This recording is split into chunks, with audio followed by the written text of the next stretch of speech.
You're listening to the Sisters-in-Laws podcast, a faith-based podcast that spotlights Black women who replace silence with storytelling around pregnancy and infant loss and infertility.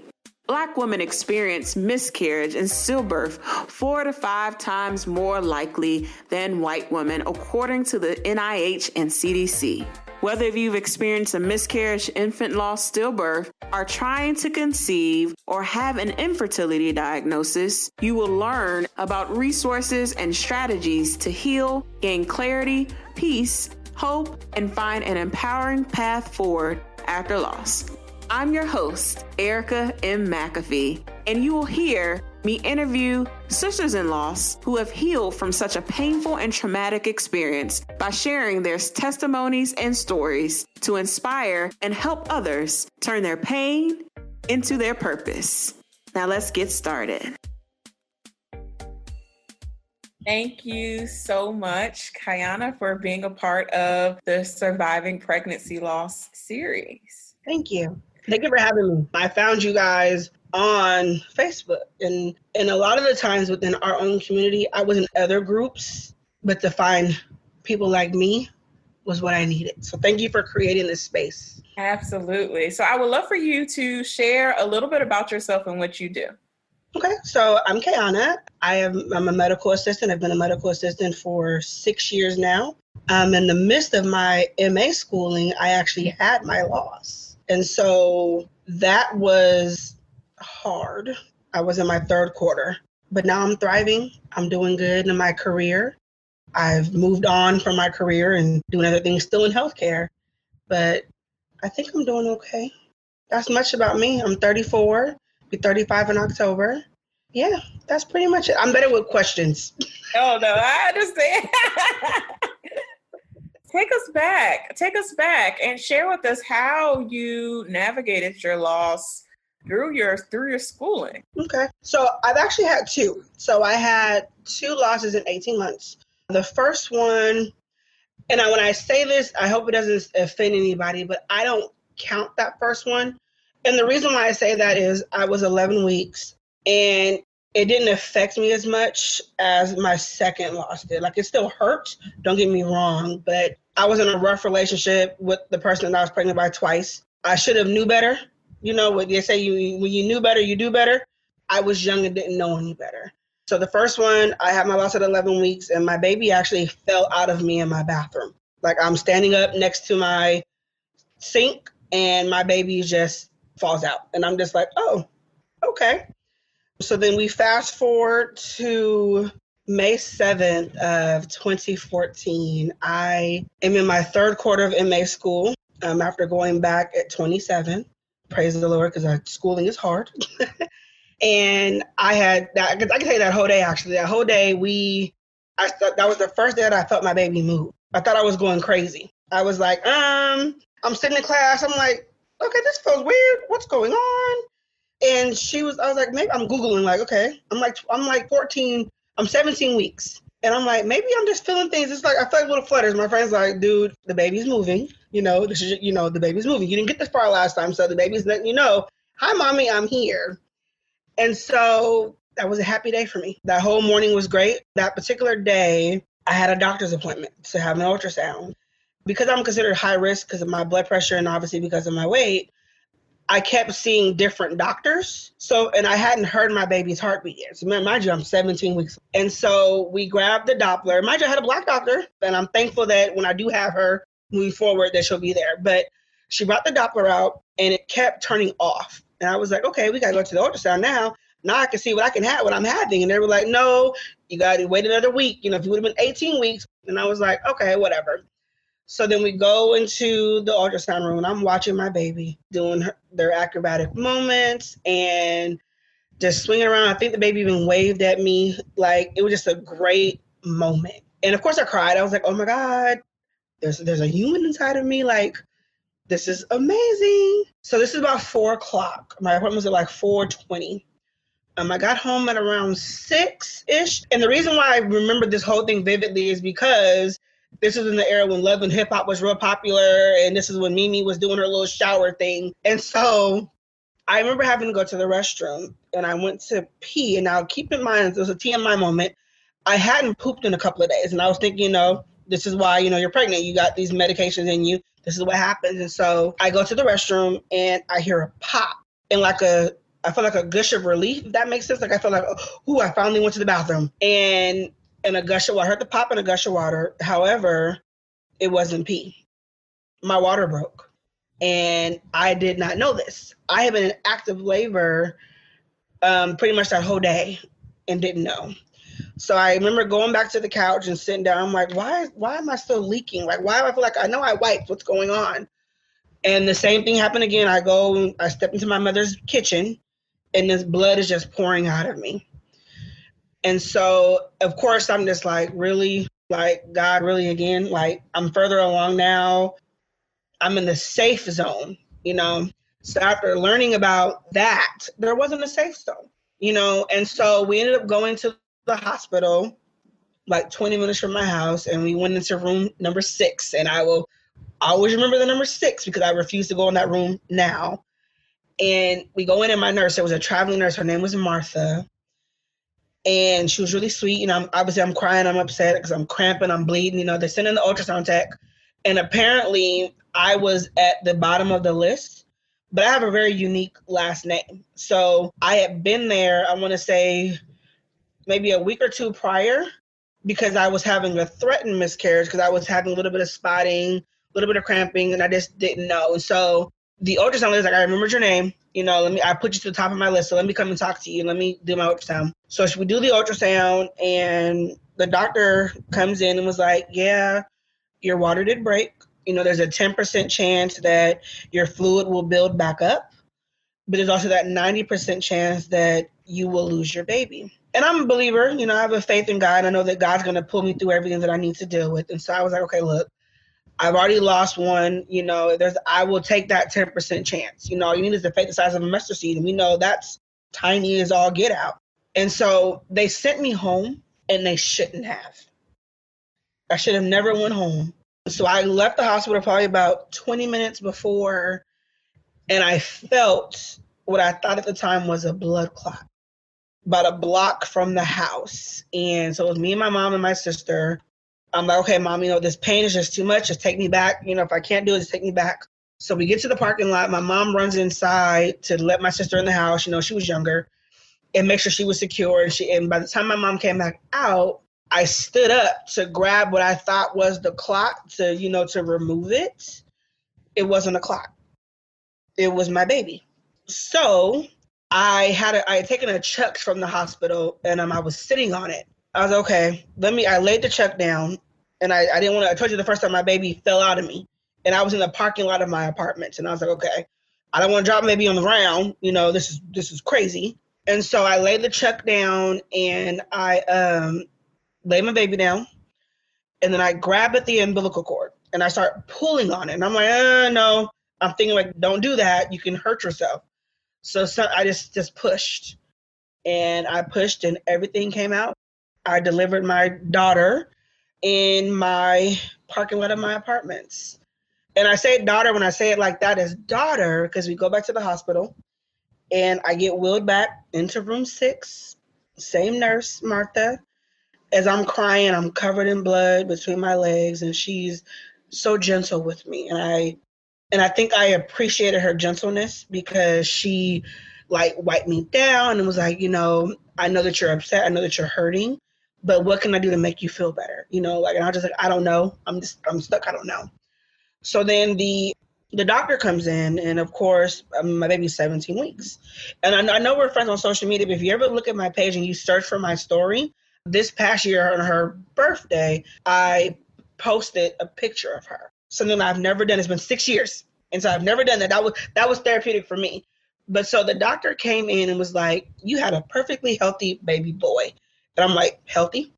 Okay. That wasn't a great type of words to use because I just lost my baby. So to say it was healthy was kind of like, well, if it was so healthy, then what happened? That was that. And then I spent a little time with my baby. I named my baby. At the time, I thought my baby was a boy. And so my brother passed away 8 years before. I want to say 8. I'm sorry, my numbers are bad, but I want to say a couple years before.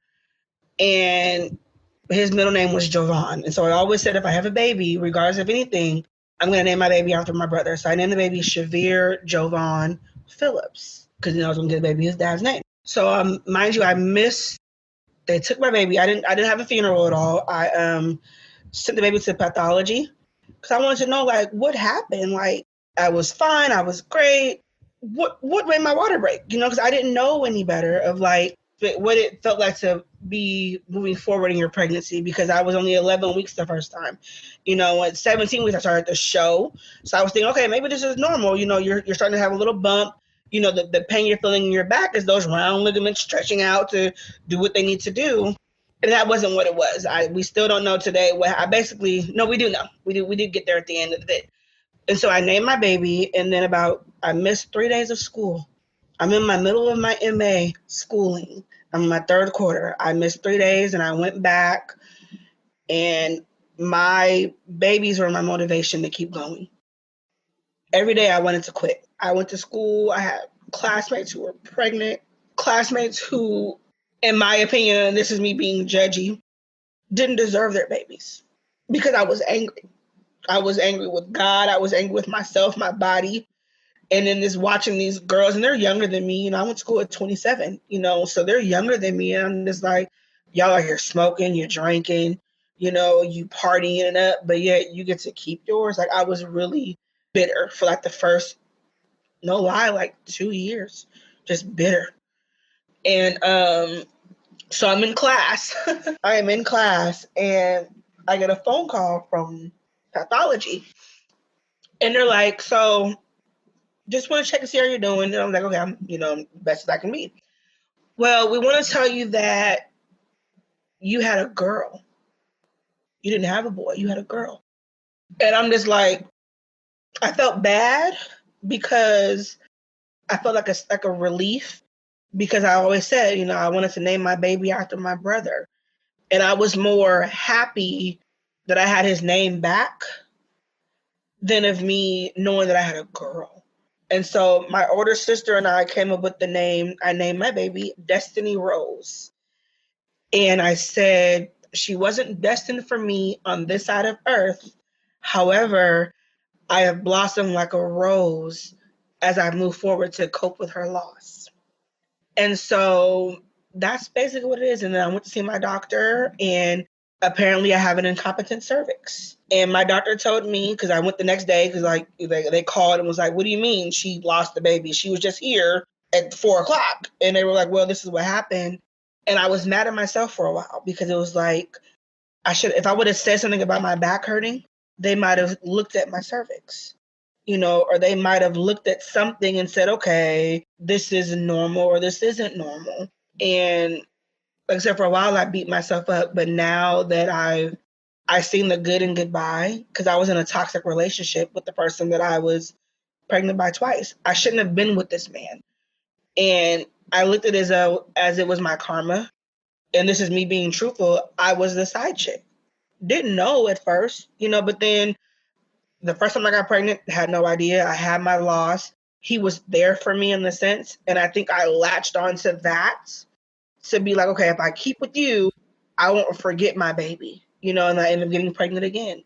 And the day that I told him that it was over, he was like, well, you gotta get an abortion. I said, I'm not doing it. If I go, I said, if baby goes, you go. Baby stays, you still go. And that was it. And of course, the other woman, his girlfriend, whatever, was stalking my Instagram. It was bad. Like, when I lost my daughter, she posted statuses, God answers prayers. We didn't want any more bastard children. Like, I was harassed and tormented after the fact. And I used that, even with all of that, it taught me something, that I learned my worth in the midst of my loss, that I didn't have to become second to anybody. I'm my mama's first child, okay? I don't need to come second to anybody. And that was my experiences as far as my loss goes. But I had a happy space. It wasn't happy in the beginning, I'll tell you that. My baby sister told me, she called me one day and was like, Sissy, I got something to tell you. She said, I'm pregnant. I hung up on her. Not because of jealousy. I hung up on her out of fear that she would experience what I experienced. Because I'm the only one in my family that I know of, because we really don't talk about it, who has had multiple losses like that back to back. I think maybe an aunt has, but I'm talking about my internal, like my mom and my grandmother, I was like hurting, like, okay, God, like now you just being funny. You know what I mean? Like, really, my sister, I don't want her to experience that, but he's still good. My niece would be too. And my birthday is October 19th. Her first due date was October 19th. My birthday. And then my baby was actually due on October 15th, which I know is the awareness day. And so, of course, they kept changing it. But she finally came on October 7th, 2018. And she has been the light of my whole family's. That's my little broke best friend.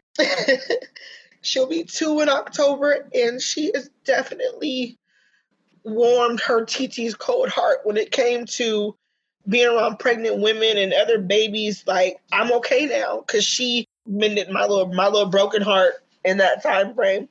But I completed school. I am thriving in my career. I didn't let it break me so much that it did stop me from completing school, because I wanted to give up every day. Every day I fought. And I'm just thankful for the experience in a sense, because as much as I speak about my losses, I have friends who I know would have never known that they've had losses. And it's like, you talk about your story so much, let me share mine with you. And so I'm just an advocate for my friends. I'm here if you need me. Let's talk about it. We can relate to each other because we've been there, regardless if it was 2 weeks to when you had your baby and you lost your baby. We can experience that pain together, even though it's sad, because we've both been there. So that's my story. Thank you. I could feel the emotion in your voice, everything that you said, and, experiencing joy after loss with supporting your sister through her pregnancy, and then having your niece here. I think that we all have to find some sense of joy after our losses, and I'm so happy that you found that in your sister and your niece. I would love for you to just share, really, how have you been doing throughout this pandemic? We are 5 months into it as we're recording this, and it has rocked our world. I mean, as we're recording this, we just found out yesterday that our King T'Challa passed away, Chadwick Boseman, and it has rocked my world all together this last 2 days, really. The impact of what the Black Panther, what it did for Black people as a whole, but just to think of, people who suffer in silence and don't say anything and don't really talk about the things that ail them or that they're dealing with. And it makes me really reflect on just this pandemic and how we have almost had to revert inwardly a lot because we can't really be around the people we love. So really share with us, how have you been? I've been doing good. Honestly, I've been in a great space. Like, this pandemic has brought my family closer together. I actually even started a semi-new relationship during this pandemic. It's been going on, you said, what, 5 months in? Yeah, I think we got back together 5 months ago. And just doing great, working. I work in healthcare. So you would think with me working in healthcare that I would be nervous or be scared. But like I said, God is good regardless. And what he has for me is for me. And I've been doing great. I've been spending time with my family every day. We just got back yesterday, a day trip to Birch Bay, which is a nice big beach out here in Seattle, Washington, that is beautiful. But I just been with my family. That's it. I've been with my family and trying to enjoy them while I can. In the middle of this pandemic, my great grandmother turned 89 years old. We had a great party for her in the park, social distancing, of course, with family. But I've mainly been just learning about Kayanna and just enjoying the life that I have that I've been blessed with. And then when you talk about Chadwick, like, that's a sad situation. Like you said, you never know people are going through. You never know, because I remember seeing a picture he had posted on Instagram, and I was like, oh, I wonder what role he's getting ready to play. Not ever knowing that that man was sick. Look at all the beautiful things that he gave us in that time. They say he was diagnosed what, in 2016, 2014? You gave us Black Panther. You gave us Marshall. You gave us 42.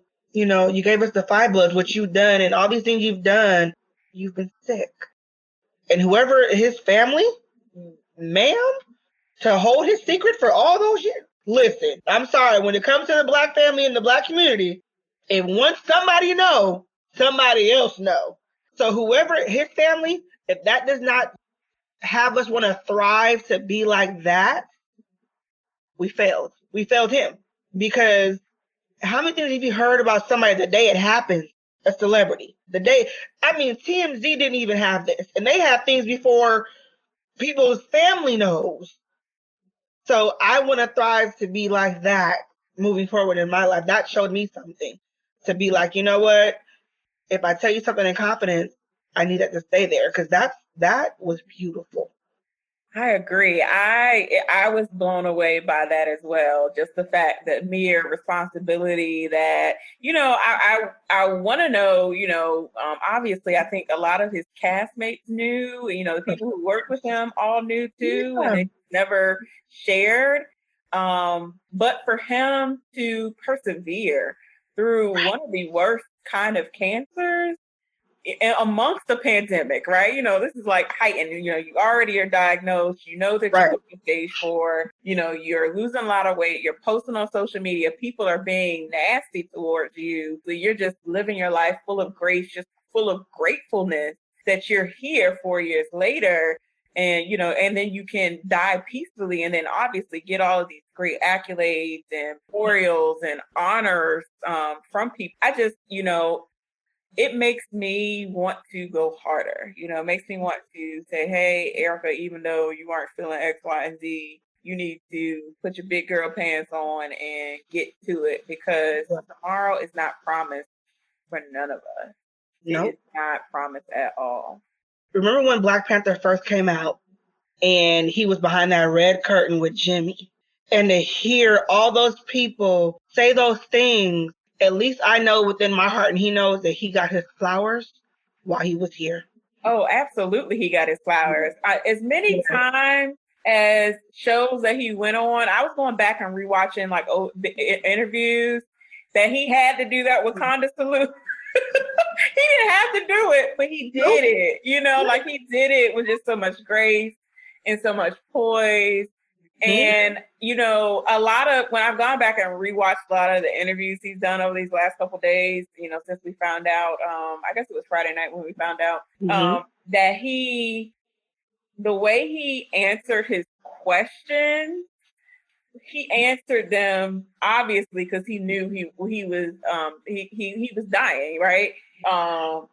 But we didn't know, right? So when you go back and re-listen to a lot of the things that he said to all of these interviewees, you're just amazed at just how much faith he had in himself and his body and his God. Right. And in the fact that he knew that he was only going to select roles that was going to leave a lasting legacy behind him. And if anything, that just should teach us that in everything that we do, we should be doing it with excellence, knowing that it's going to leave a legacy behind us. And then, God is going to bless it, right? God is going to bless whatever we put out there. So as much as we don't want to do something, or we keep saying we're going to wait until this, and the sun, and moon, and stars line up, we can't do that. And that's the reason why I started to do these interview series video. Because I have been so scared of doing video for so long, because, just technical difficulties, having lighting, all of the above. But I'm just like, why not now? Like, if I'm not going to do it now, when am I going to do it? And that just pushed me even harder to say, hey, Erica, you have to go harder. You have to continue to live in your purpose fully, because if you don't do the work, God is not going to bless it. That is true. Just like when you say that, the purpose, I'll be honest with you. I get your emails You do? all the time. All the time. And, I've been following you guys for a while. And so when you put out that thing about the doula, I have been thinking about it. I was like, I don't know if I want to do it because I have the bereavement part because I've been there. I want to do it. I want to do it. I kept going back and forth, So then and I was like, okay, open your email. I read that email. I see you had your scholarship. I said, okay. I applied. For you to pick me the very next day, seeing that email, and I told you my mantra for the last 5 months has been God's timing is perfect. That was your subject line when you said congratulations to the scholarship readers, and I was just like, I'm skimming through. I'm like, that has my name on it. Wait a minute. All right. I see you. And so I see what you mean by that. And you have to walk in your purpose because a lot of things have scared me about becoming pregnant again. And this class that you've created, or even this platform, has eased my mind. Last Sunday was the hardest class for me. It was. And obviously, we're recording this on a Sunday, and we have class every Sunday night, and it makes us do that work that we thought we did.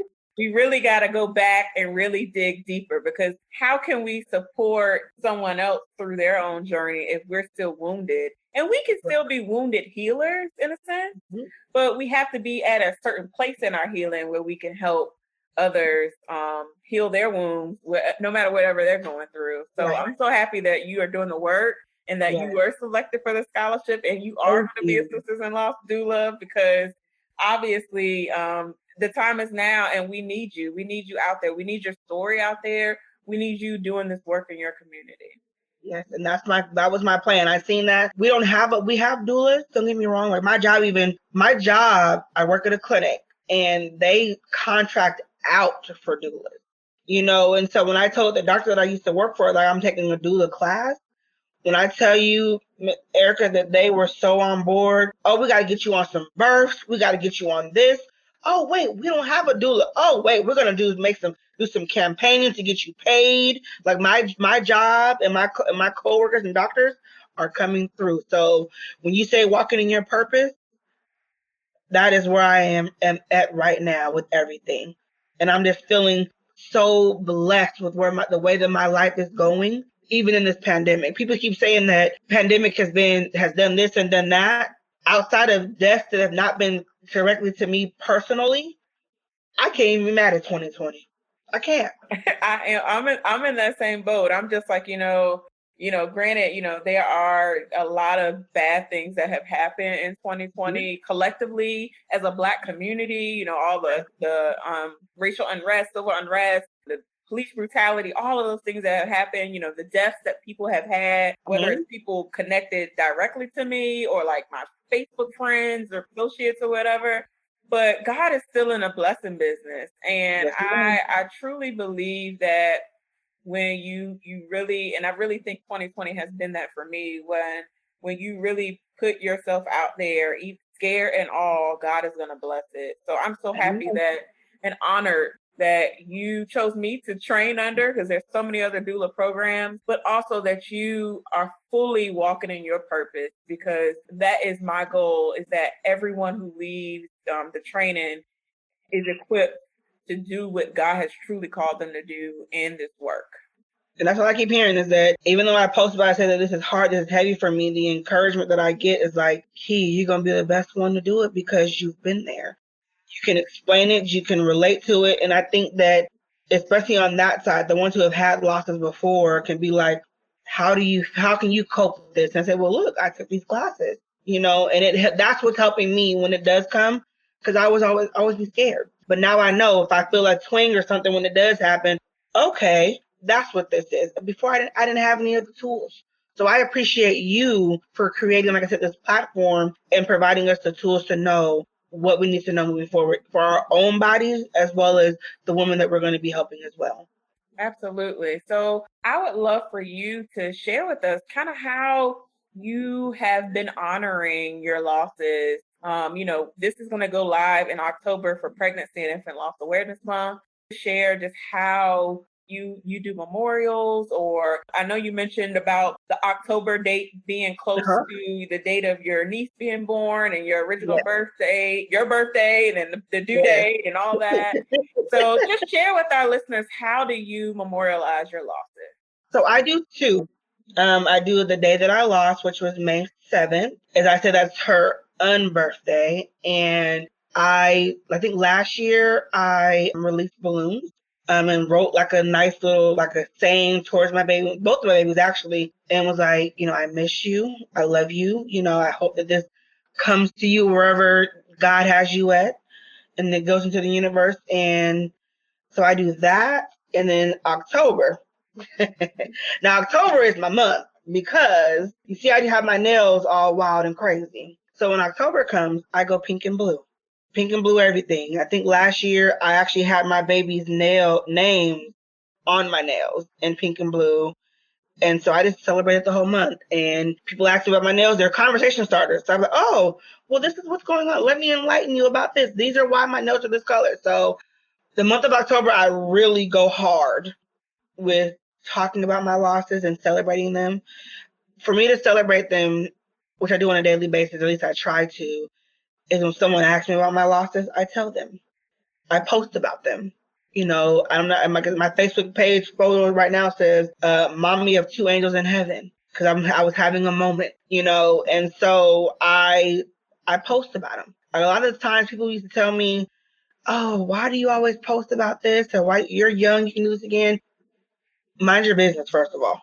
Just saying, first of all, to mind your business, But allow me to have my moment. This is therapeutic for me. The same way y'all like to go shopping and drinking and everything else, can I do this therapy for me? So that's mainly what I do. I post about them. I celebrate the May 7th for her. And then in October, I celebrate both of them with my family. My friends and family who understand will bring me wine, or they'll sit in moments with me and all of those things. I think the first year I made shadow boxes of my own, and I don't have them in my new apartment yet because I'm still trying to figure out, because they're big. But when I say they're big, they're like real big shadow boxes. And so I gotta figure out where to put them in the house, but they're around. I have a necklace that I could not find for some odd reason of her footprints. I actually have two tattoos on the inside of my wrist. Obviously, you can't see them. It's a miscarriage ribbon with jelly bean in it, and then I have my daughter's actual footprints. Okay, hold on. Let me do this. Nice. There we go. Yeah, those are her actual little bitty footprints, and with her name and the day that I lost her. And so, again, more conversation starters because they're in the inside of my wrist. But you see tattoos, you're like, oh, what is all of that? And then I have my one final tattoo that I say the tattoo is just one day. So it literally just says one day. And I say, one day I will be whole again. One day I will meet my baby. One day I'll meet my baby brother who passed away. And one day I'll be a mommy on this side of earth, because God is going to bless me when his timing is perfect. Yeah. I love that. Oh, I love that. And I love that you show us your tattoos, because obviously, if you're listening to this on the podcast, come to the YouTube channel so you can actually go see her tattoos that she's talking about. But thank you for showing that. And I love that one day. Oh, that's so powerful. Yeah. Oh my gosh. It's such an affirmation too. Like it's almost like the I am statement when you're proclaiming yourself and you're speaking life into yourself. But that one day, I love that. Oh girl, I'm gonna have to steal that one. You are more than welcome. And I think it's just one day, and then it has the 3 dots, to say it's continuing, and then within the dots is ended with a heart.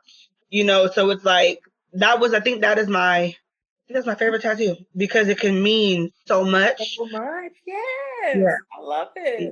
I absolutely love it. Thank you. My last question is, how are you surviving pregnancy loss? Share with our listeners and our viewers, how are you surviving?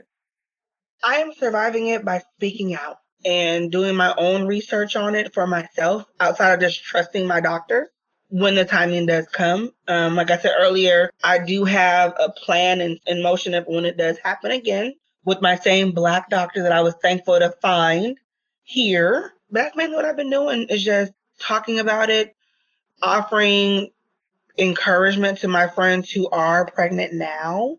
I just found out that one of my other friends was pregnant after having a loss of her own. And I was like, I know we don't do free. I know we said we don't do free. But I told her, if you have any questions, I mean, I know I'm in training, but I can answer a question for free for the one time. But after that, I need some coins, ma'am.